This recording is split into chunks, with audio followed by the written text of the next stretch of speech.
नमस्कार भक्तों, स्वागत है हमारे चैनल सनातन ज्ञान में। भक्तों, पूज्य गुरुजी ने हाल ही में अपनी कथा में एक अनोखा और बेहद प्रभावी उपाय शेयर किया है। उन्होंने कहा कि अगर आपके जीवन में धन की कमी हो, समस्याएं चारों तरफ से घेर रही हो या कोई भी काम सफलता की ओर न बढ़ रहा हो, तो इस उपाय को अवश्य करें। यह उपाय इतना खास है कि केवल एक बार करने से आपके जीवन में सकारात्मक बदलाव आ सकते हैं, आपकी समस्याएं दूर होगी और धन के नए स्रोत खुल सकते हैं। दोस्तों, रसोई घर का हमारे जीवन में खास महत्व होता है। हिंदू धर्म में अन्न को देवता माना गया है, इसलिए हमें अन्न का सम्मान करने की शिक्षा दी जाती है।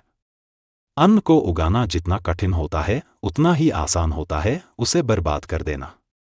भोजन हम सभी की मूलभूत आवश्यकताओं में से एक है और हम सभी के घर में रोज भोजन बनाया जाता है।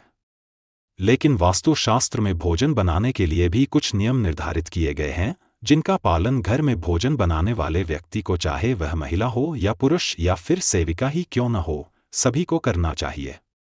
आज हम वास्तुशास्त्र के नियमानुसार खाना बनाने से संबंधित दो प्रमुख बातों पर बात करेंगे, जिनमें से एक है खाना बनाते समय कौन से नियमों का पालन करना चाहिए और रोटी बनाने के लिए आटा गूंथते समय हमें क्या करना चाहिए, तथा आटे में कौन सी ऐसी वस्तु मिलानी चाहिए जिससे हमारे घर में सुख समृद्धि बनी रहे। तो आइए जान लेते हैं, पर उससे पहले अगर आपने चैनल को सब्सक्राइब नहीं किया है तो उसे सब्सक्राइब कर लीजिए। साथ ही वीडियो को एक छोटा सा लाइक शुरू करें।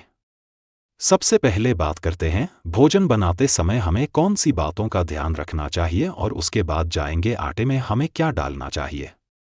पहली बात, हम भोजन मुख्य रूप से घर के रसोई घर में ही बनाते हैं, इसलिए सबसे पहले तो हमें यह देखना चाहिए कि हमारा रसोई घर वास्तुशास्त्र के नियमानुसार सही जगह पर बना हुआ है या नहीं। वास्तुशास्त्र के अनुसार हमारे घर में रसोई घर हमेशा अग्नि दिशा में होना चाहिए।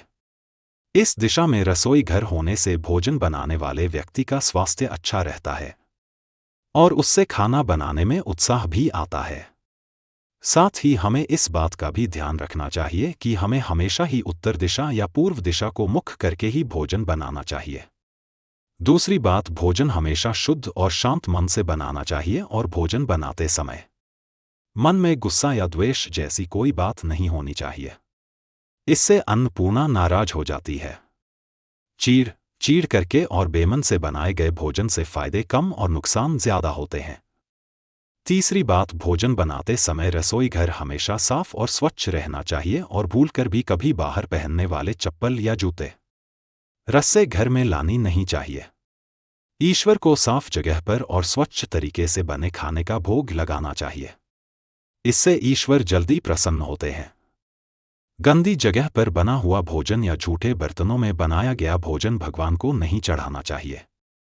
चौथी बात, अस्वच्छ तरीके से, गुस्से में या अशांत मन से बने भोजन का भोग भगवान कभी स्वीकार नहीं करते। भोजन बनाते समय वाद विवाद किया जाए या फिर मुंह से अपशब्द निकाले जाते हैं तो ऐसे भोजन का शरीर का और मानसिक स्थिति पर बुरा प्रभाव पड़ता है। 5, विवाद भोजन बनाते समय उसे बार बार चक्कर ना दिखे। ऐसे भोजन झूठा होता है जिसे किसी अन्य व्यक्ति को खिलाने से हमें हानि होती है, और भगवान को तो अपना जूठा खाना प्रसाद के रूप में खिलाना महापाप के समान होता है। छठी बात, भोजन हमेशा नहा धोकर नित्य कर्म से निवृत्त होकर स्वच्छ होकर ही बनाना चाहिए और सुबह जब भी भोजन शुरू करें तो सबसे पहले मां अन्नपूर्णा का स्मरण करें और उसके बाद अग्निदेव को स्मरण करके ही चूल्हा प्रज्वलित करें। इससे घर में अन्न की कमी नहीं होती और सुख शांति बनी रहती है। साथ ही बात, कभी भी टूटे फूटे बर्तन में ना तो खाना बनाएं और ना ही खाएं।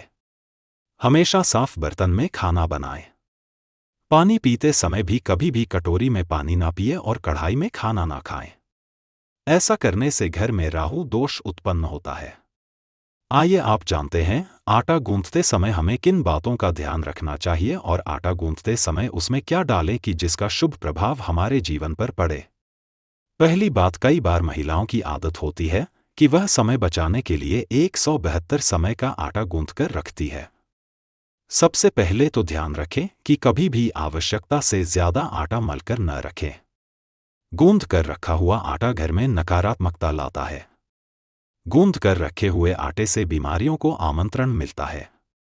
साथ ही सांटी की रोगियों खाने से व्यक्ति के मानसिक स्वास्थ्य पर भी इसका दुष्प्रभाव पड़ता है। गूंदा हुआ आटा बुरी शक्तियां को भी आकर्षित करता है, इसलिए जरूरत से ज्यादा आटा मलकर ना रखें। दूसरी बात, हिंदू धर्म के अनुसार जब भी घर में किसी की मृत्यु होती है तो मृतात्मा की भूख शांत करने के लिए आटे के छोटे छोटे गोले बनाकर उन्हें पानी में बहाया जाता है। इसे पिंड कहते हैं और इन गोलियों पर किसी तरह का निशान नहीं बनाया जाता है। इसलिए महिलाएं रोटी बनाने के लिए आटा गूंथने के बाद जब आटे की गोली बनाएं तो उस पर अपनी उंगलियों से कोई निशान अवश्य बनाएं जो यह दर्शाता है कि आटा मृत व्यक्तियों के लिए नहीं है बल्कि घर के सदस्य के लिए गूंदा गया है।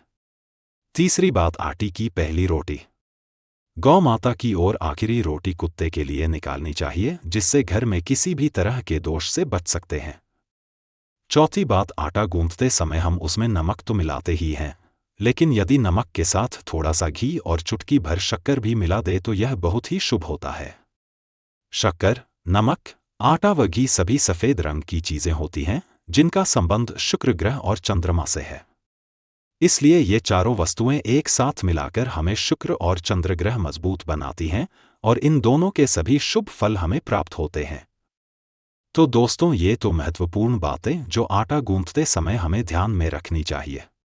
अगर ये जानकारी आपको अच्छी लगी तो वीडियो को लाइक करें, कमेंट में जय मां लक्ष्मी जय मां अन्नपूर्णा अवश्य लिखें, साथ ही चैनल को सब्सक्राइब करें। धन्यवाद।